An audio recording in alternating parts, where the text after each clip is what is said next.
বেশি দিন নিয়ে তো कुछ नहीं लो यार आगे पहले बेसी फुला थी लो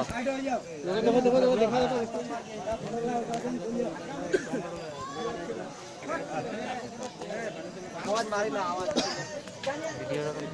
देखिए देखिए मार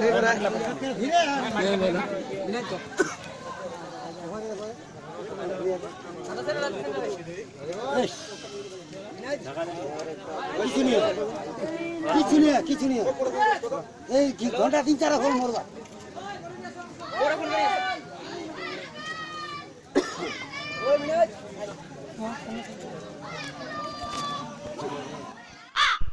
যার যার এই ঘটনাটা বিশ্বাস হচ্ছে না আপনারা এই নম্বরে কল করতে পারেন আমি নাম্বারটা নিচে লিখে দিয়ে